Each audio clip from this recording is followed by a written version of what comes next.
Bapak Ibu semua kan harap berlindungan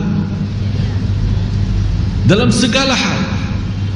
Perlindungan diri, perlindungan dalam keluarga, rumah tangga, suami, istri, keturunannya, hartanya, usahanya, ibadahnya, semua dalam lindungan dalam segala hal, lahir dan batin. Ini terjamin bagi ahli istiqamah, berlindungan di dunia. Hanya di dunia saja. Terus di akhirat bagaimana? Wa fil akhir. Berarti coba berapa sudah mendapatkan ahli istiqamah? Yang pertama, jangan takut. Yang kedua, jangan sedih. Yang ketiga, gembiralah terhadap surga. Yang keempat, perlindungan di mana? Di dunia. Yang kelima, di akhirat. Sudah habis? Belum. Terus? Di dalamnya kamu memperoleh apa yang kamu inginkan, dan memperoleh pula di dalamnya apa yang kamu pinta.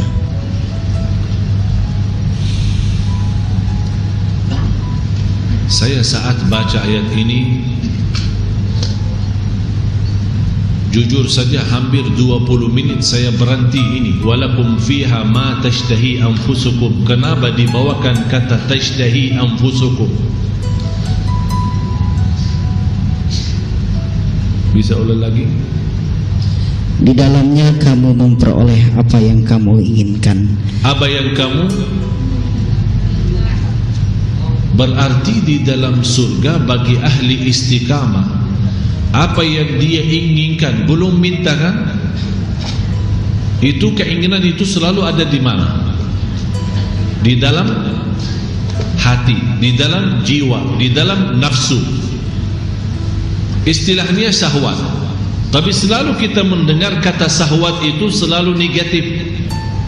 Tapi kalau di surga itu bukan negatif. Kalau syahwat itu positif.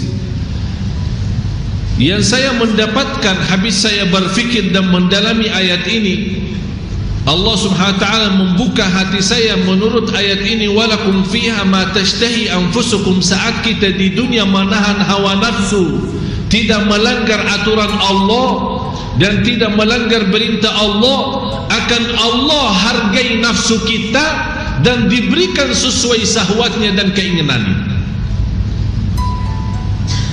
Karena mulai kita berlaku satu hal di dunia itu mulai hawa nafsu, ada keinginan sebelum menjadi berlakuan, sebelum menjadi amalan, ada nafsu, ada syahwatnya. Tapi karena nafsu dan syahwat punya keinginan, tapi ternyata keinginan ini bisa mendapatkan kemurkaan Allah, saya rubah. Saya tetap kembali kepada istiqamah Islam iman, istiqamah menjalankan perintah Allah, di antaranya sabar atas hawa nafsu. Allah akan balas hawa nafsu kita yang punya keinginan nanti di surga. Allah akan berikan tambah kita minta. Hanya terbayang, hanya terisi dalam keinginan, ingin sesuatu dalam hati kita, artinya bisikan-bisikan jiwa, belum muka mata sudah terlihat di depan mata kita. Subhanallah.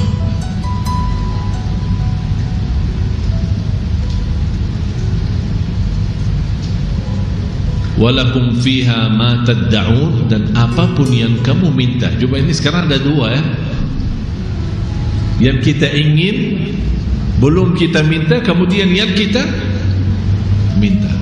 Tapi apakah kita sanggup dan siap untuk menahan hawa nafsu kita, supaya nanti nafsu kita boleh mendapatkan segalanya nanti di hari kiamat?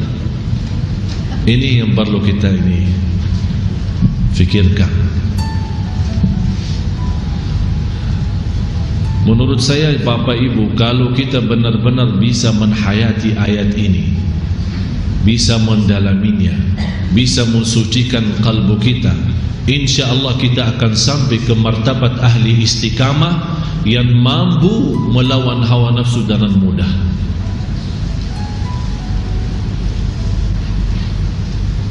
Walakum fiha ma tad'un. Jadi kembali lagi, Apa yang didapatkan oleh ahli istiqamah? Jangan takut. Satu.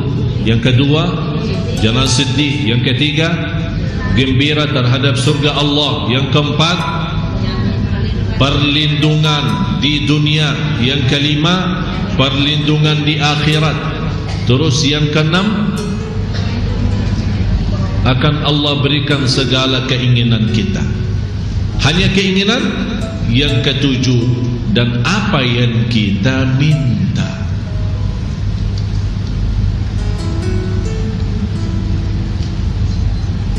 Ini semuanya nuzulan min ghafurir rahim. Sebagai hidangan bagimu dari Tuhan yang Maha Pengampun lagi Maha Penyayang. Ini hidangan dari siapa? Luar biasa. Kalau ada hidangan dari sultan atau raja, bagaimana? Senang gak?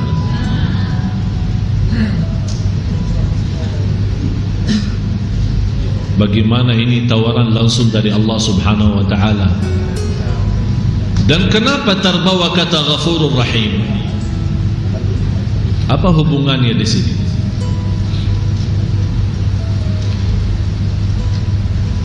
Kalau orang-orang yang bersungguh-sungguh ingin menjadi orang yang ahli istiqamah, dalam menjalankan istiqamah itu pasti ada kekurangan dan kesalahan. Jangan takut soal kekurangan dan kesalahan. Selama ada anda semangat dan sungguh-sungguh menjadi orang istiqamah, kekurangannya dan kelemahannya Allah Maha menampung.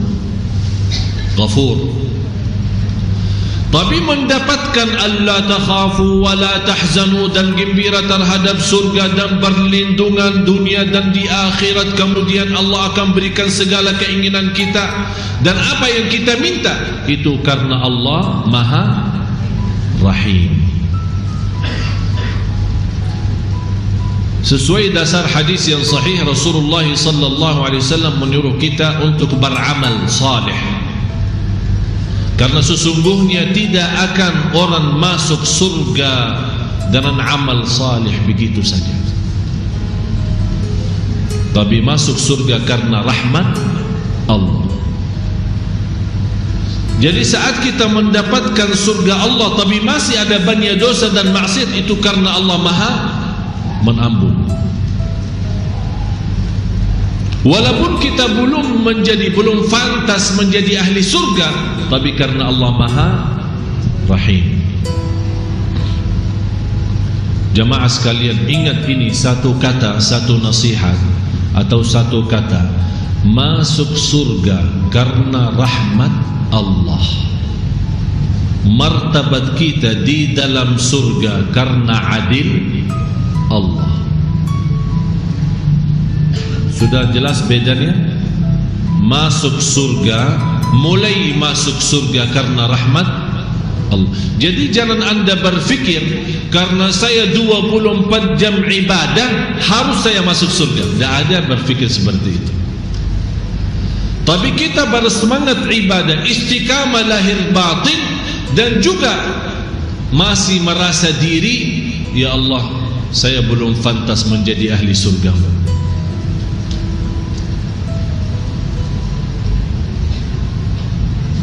Seperti yang kita baca Abu Nawas kan, yang merasa dirinya belum pantas menjadi ahli surga. Tapi tidak boleh berkata saya tidak boleh masuk surga, dan tidak boleh juga berkata saya harus masuk surga, karena memang saya sudah orang-orang salih dan salihah. Tapi kita selalu berjuang dan istiqamah karena kita harap dan istiqamah kita mendapatkan rahmat Allah menantar kita ke surganya. Nuzulan min ghafurir rahim.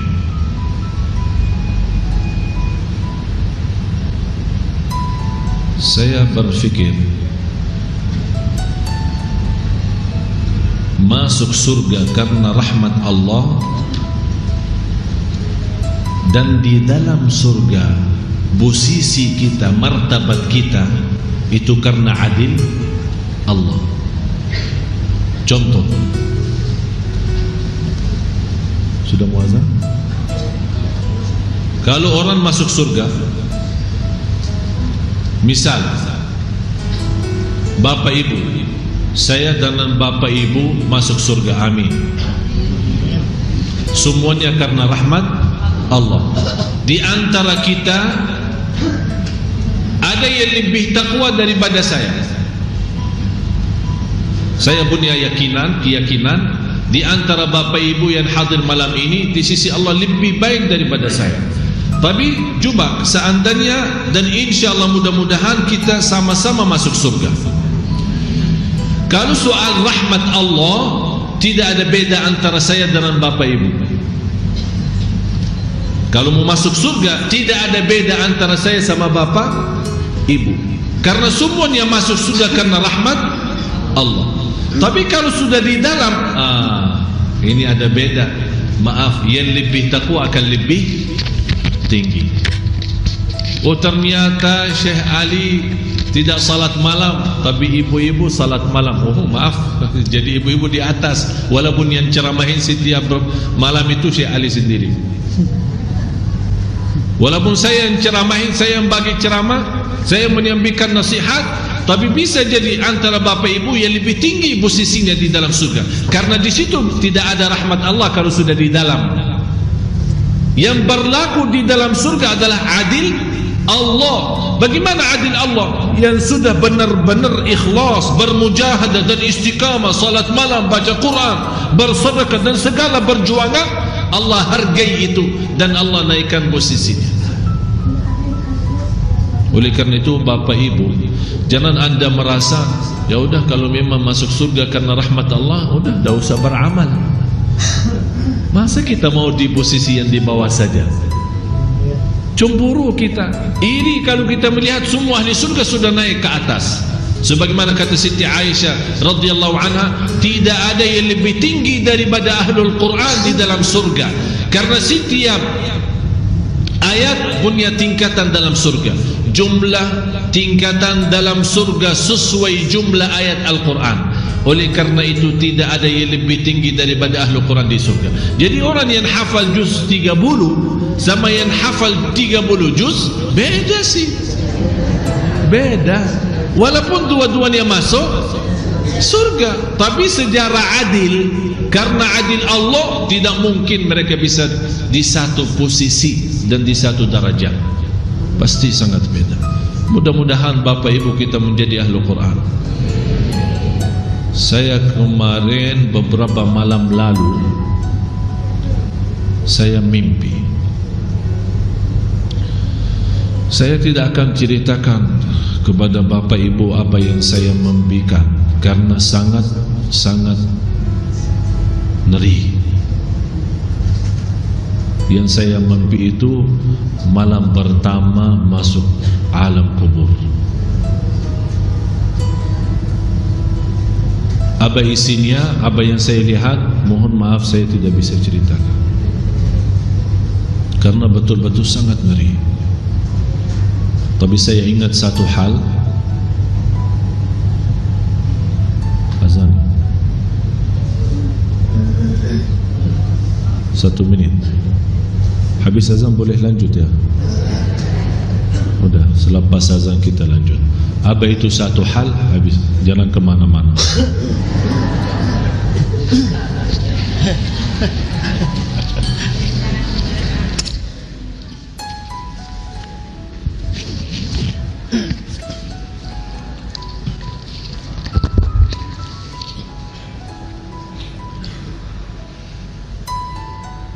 Allahu Akbar, Allahu Akbar.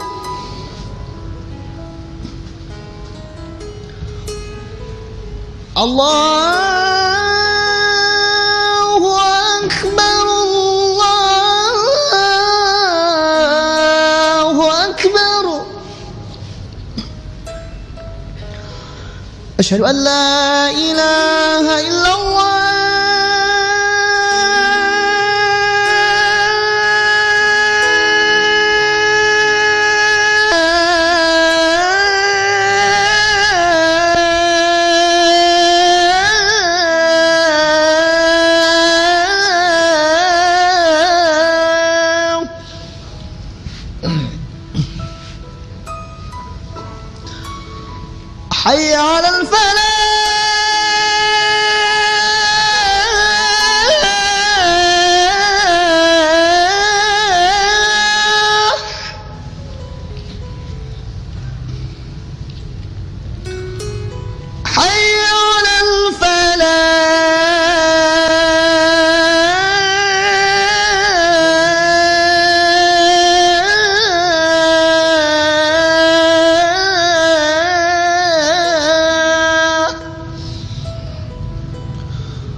Allahu Akbar, Allahu Akbar. La ilaha illallah. La ilaha illallah Muhammadur Rasulullah sallallahu alaihi wasallam. Allahumma rabb hadhihi ad-da'wati at-tammah was-salati al-qa'imah آت سيدنا محمدا الوصيلة الفضيلة الشرف والدرجة العالية الرفيعة وبعثهم مقاما محمودا الذي وعدته إنك لا تخلف الميعاد.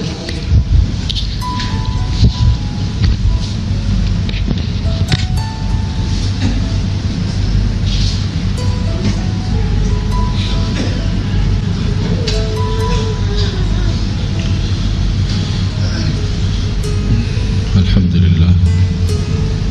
Allahumma salli ala Sayyidina Muhammad wa ala ali Sayyidina Muhammad.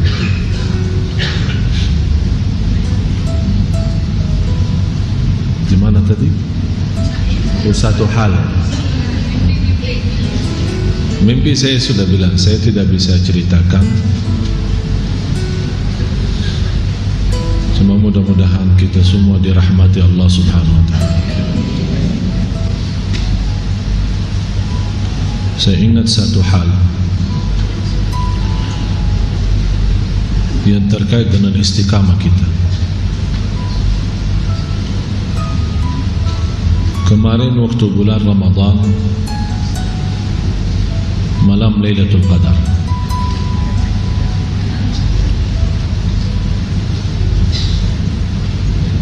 saat terbayang kemuliaan malam Lailatul Qadar. Mudah-mudahan kita semua termasuk orang yang mendapatkan barakah malam Lailatul Qadar dan diterima oleh Allah di malam Lailatul Qadar.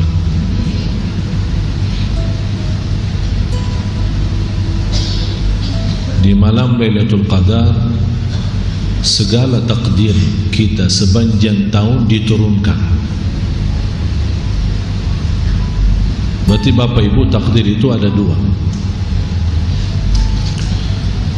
Takdir kita waktu kita masih di alam arwah, belum ada apa-apa, belum ada bumi, belum ada langit, belum ada dunia, belum ada apa-apa, belum ada malaikat, belum ada sesuatu. Pertama kali Allah menciptakan Al-Qalam dan diperintahkan oleh Allah untuk menulis semua apa yang terjadi, yang akan terjadi sampai hari kiamat. Berarti sebelum ada bumi dan langit 500 tahun duluan sudah ada nama kita, sudah tertulis dalam buku takdir. Kita orang mana, siapa orang tua kita, di mana tinggal, di mana meninggal, di mana, semuanya sudah jelas bagi Allah. Dan apakah kita bahagia atau tidak, kapan kita sakit, kapan sehat, surga, neraka, semuanya sudah bagi Allah sudah jelas. Itu sebelum ada bumi dan langit 500 tahun sebelumnya. Dan semuanya tersimpan di Al-Lawhul Mahfuz.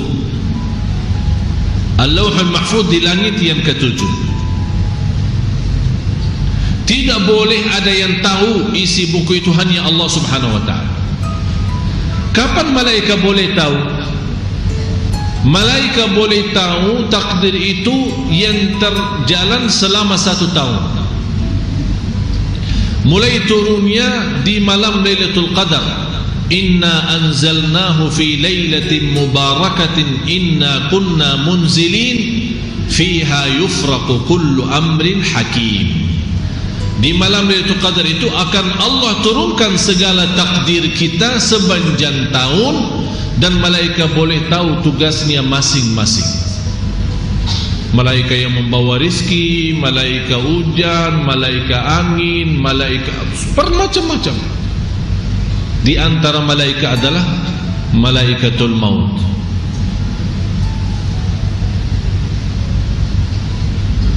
Berarti selepas dan habis malam Lailatul Qadar, Malaikatul maut boleh tahu siapa di antara kita yang tahun ini meninggal, timan menunggu gilirannya. Berarti Bapak Ibu, yang saya ingat di saat itu, takdir kita sepanjang tahun, sakitnya kapan, sehatnya kapan, berapa lama sakit, berapa lama sehat, berapa lama kaya, berapa lama susah dan miskin, dan bermacam-macam soalan. Apakah kita punya cucu nanti atau keturunan, atau apa yang akan terjadi dalam urusan rumah tangga kita, usaha dan bisnis kita. Tapi ini semuanya tidak menarik perhatian saya sebagaimana malaikatul maut. Saya tidak takut bersoalan rezeki sepanjang tahun, saya tidak takut ada soalan rumah tangga, saya tidak takut soal anak dan keturunan. Tapi yang saya fikirkan, apakah nama saya sudah tertulis dan suratnya sudah di tangan malaikatul maut atau tidak? Kalau memang kita akan meninggal di tahun ini, berarti sebelum masuk malam Lailatul Qadar yang akan datang bulan Ramadan, kalau kita seandainya sudah tertulis takdir kita meninggal tahun ini, berarti nama kita, mohon maaf jamaah sekalian, sudah di tangan malaikatul maut. Tinggal menunggu gilirannya, tanggal berapa, hari apa, dan di mana.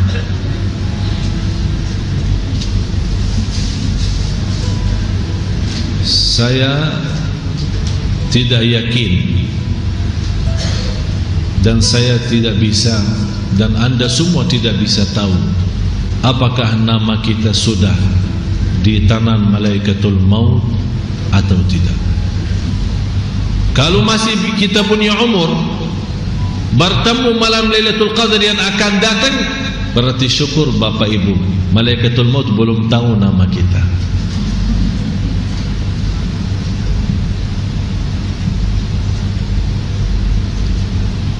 Saya ingat waktu saya bawakan cerita, dan saya selalu berkata, jangan memfikirkan takut mati, tapi bagaimana cara kita meninggal dunia. Kayaknya kalau kita sungguh-sungguh berfikir, tidak usah bingung ya, tidak usah bermacam-macam fikiran, berfikir saja, oh ternyata nama kita sudah di tangan malaikatul maut. Berfikir seperti itu. Kemana saja pergi, wih, nama saya sama malaikatul maut. Itu yang perlu fikirkan. Jadi kemana kamu pergi, terbayang malaikatul maut membawa nama saya. Tapi tidak tahu apakah hari ini dia datang, apakah nanti malam, apakah tidur nanti malam tapi tidak bangun subuh. Oleh karena itu, kalau kita boleh menghayati seperti ini, saya sarankan dan nasihati, jangan tidur belum witir dan belum wudu. Belum witir dan belum, laksanakan witir dan wudu. Seandainya datang malaikatul maut, kita insyaAllah sudah siap. Jangan berfikir lain, jangan witir dan wudu tapi hatinya masih takut, jangan-jangan malam ini dong. Jangan usah fikirin. Witir dan wudu, bismillah, tidur. Bisa bismikallahumma ahya wa amut, bisa jadi bismikallahumma amutu dan amut. Kalau terjadi amut dan amut, sudah siap. Alhamdulillah wudu, dan alhamdulillah sudah witir. Kenapa Sayyidina Umar bin Khattab dia selalu menjaga witir sebelum tidur? Padahal kita sama-sama belajar di salat malam, termasuk witirnya lebih baik di ujung malam, di akhir malam, sepertiga akhir. Tapi kenapa Umar bin Khattab suka salat witir sebelum tidur? Dan kenapa Rasulullah mewasiatkan Abi Hurairah, waktu Abu Hurairah minta wasiat, di antara 3 wasiat Rasulullah ke Abi Hurairah, witir sebelum tidur. wasiat Rasul ke Abi Hurairah 3. Ya Abi Hurairah, jaga 3 hal: witir sebelum tidur, salat duha, kemudian puasa 3 hari bertenahan bulan. Yang biasa Bapak Ibu 13, 14, 15. Malah saya heran ada seorang berkata rutin salat duha bid'ah. Dan ini Rasulullah menwasiatkan Abi Hurairah duha, jaga duha, jaga witir sebelum tidur, dan puasa 3 hari setiap bulan. Malah menurut mazhab Abi Hanifah lebih baik salat witir sebelum tidur. Kalau seandainya nanti bangun malam, salat malam tidak perlu witir. Jamaah sekalian jangan salah faham. Witir itu tidak harus salat tasbih dulu, tidak harus tahajud dulu, tidak harus salat malamnya dulu. Boleh salat sunnah, salat isya, habis isya sunnah ba'diyah, habis sunnah ba'diyah langsung tutup 3 witir, 3 rakaat witir, sudah salat witir. Tidur seandainya meninggal, amin, insyaallah sudah menjadi ahli witir. Oh, kok saya bilang amin tadi ya? Maksud saya amin bukan meninggal, aminnya ahli witirnya. Ambil positifnya bapak-bapak, ibu-ibu, jangan ambil negatifnya. Kok amin? Amin maksudnya ahli witir. Jadi seandainya kalau kita sudah saatnya, kita sudah ditulis di buku amal kita ahli witir. Jadi saya mohon jamaah sekalian, mulai malam ini kita sama-sama memfikirkan. Jangan bertanya apakah nama saya sudah dibawa oleh malaikatul maut atau tidak, tapi yakinilah nama saya sudah di tangan malaikat maut. Ada seorang pemuda, kalau tidak salah pernah saya cerita, belum? Saya akhiri cerita ini, kemudian kita tutup doa. Ada seorang pemuda masih menghayati dan memfikirkan cita-citanya banyak, masa depannya banyak urusan. Belum nikah, belum punya rumah, belum punya mobil, bermacam-macam. Begitu dia lagi masih membayangkan, memfikirkan, tiba-tiba datang kematian. Dia kaget, dia belum kenal. Ini siapa? Kata kematian, saya maut. Terus mau apa ini? Pertama kali. Ya memang kalau saya datang sekali tidak boleh 2 kali. Memang saya datang sekali, jadi orang-orang tidak bisa kenal saya. Karena pertama kali tiba-tiba datang, mudah bawa pulang. Terus mau apa ya? Saya datang mau jemput. Jangan dulu, kasih saya waktu, saya masih kan muda. Ayah saya aja 90 tahun baru meninggal. Kata kematian, itu ayah kamu. Kalau kamu sudah sampai di sini saja. Terus jalan keluarnya apa? Tidak ada. Jangan coba-coba, sudah habis.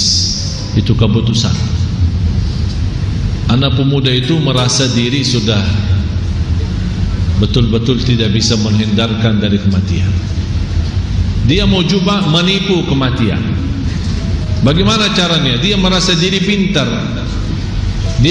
Dia berkata kepada kematian, ya udah kalau memang datang mau jemput saya, udah saya siap. Tapi saya mau undang makan dulu. Kata kematian, subhanallah. Ini pertama kali saya datang mau cabut nyawa seorang, malah diundang makan. Ya udah, kata kematian, boleh-bolehlah. Habis diundang makan, anak muda itu menaruh dalam makanannya itu obat tidur. Karena dia sudah melihat dalam surat kematian itu namanya di atas. Habis dia memberikan obat tidur, malah kematian ketiduran. Disitulah pemuda itu mengambil kesempatan, ambil surat itu, dia corek namanya yang di atas, jadikan di bawah, supaya masih ada waktu lama lagi. Tidak lama sadar kematian. dan dia berkata, luar biasa, pemuda tapi pelayanannya luar biasa. Dikasih makan dan dibiarkan saya istirahat, tidak mengganggu tidur saya. Saya mau balas kebaikan kamu. Jadi karena kamu terlalu baik sama saya berusaha membalas kebaikan. Saya tidak jadi mencabut nyawa orang yang dari atas, saya mau ambil nama-nama dari bawah.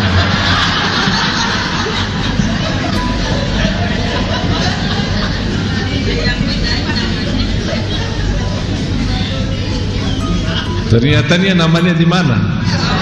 Dia sendiri yang rubah. Kalau diamkan saja barangkali bisa lulus. Tapi dia sendiri merubah. Itu intinya apa Bapak Ibu? Walaupun kita pintar menipu kematian, tapi tidak akan bisa merubah takdir. Orang tidak bisa lepaskan diri. Waktu saya bawa cerita, ada seorang jamaah, dia minta tolong, Syekh kasih saya ini di mana, di Al-Quran atau di hadis. Saya bilang tidak ada, itu Median Ali Jabir, tidak ada di dalam Quran dan hadis cerita seperti itu. Tapi kenapa saya buat cerita seperti ini? Supaya kita betul-betul sadar sejauh mana kecerdasan kita, kelebihan kita, kekayaan kita. Kalau sudah datang tidak bisa tawar-tawaran. Walaupun kita pintar menipu kematian, menipu malaikat maut, tapi tidak akan bisa menipu Allah Subhanahu wa taala dan merubah takdir. Oleh karena itu jamaah sekalian, marilah kita sama-sama berbanyak istighfar dan istiqamah. Dan selalu saya menekankan kepada jamaah, istiqamah baca Al-Quran. Jangan sampai lewat satu hari belum baca Al-Quran. Saya kemarin terima satu BB dari guru saya di Madinah. Habis banyak periksaan dalam surat Yasin, ternyata Bapak Ibu, Yasin ini salah satu surah yang punya kelebihan dari sisi susunan hurufnya, menambah kecerdasan seorang. Jadi yang merasa diri kurang apa agak kelemahan atau kurang menghafal, sering banyak mendengar surat Yasin, bukan membaca tapi mendengar surat Yasin. Itu kelebihannya luar biasa, karena dia bisa menyempurnakan kecerdasan kita yang kita perlukan dalam kehidupan kita. Itu surat Yasin. Jadi seringkan, apalagi kalau kita mau tidur, daripada sekarang banyakkan anak-anak kita suka tidur dengan musik, lagu-lagu, ganti dengan Yasin, karena dia proses untuk otak kita.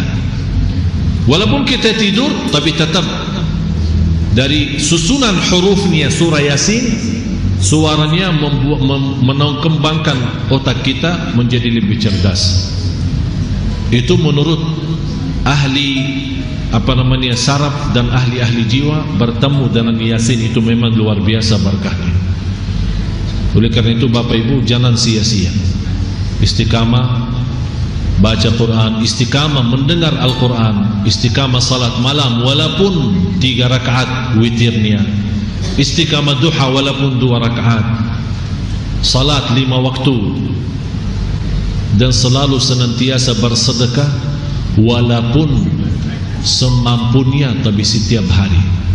Kelebihan sedekah apa?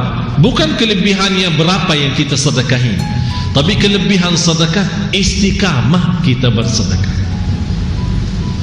Istiqamah setiap hari di masjid, setiap hari ada rezeki sedikit kita bayar 1.000, 5.000, 10.000. Disitulah kelebihannya, disitulah yang merubah nasib kita yang menjadi rizki yang berlipat ganda sampai 700 kebaikan. Bukan karena sekaligus kita berikan ke miliaran, bukan. Karena masalahnya bisa sekaligus tapi seumur hidup. Tapi istiqamah itu yang paling berat, walaupun sedikit. Mudah-mudahan Allah kuatkan kita lahir batin supaya bisa istiqamah.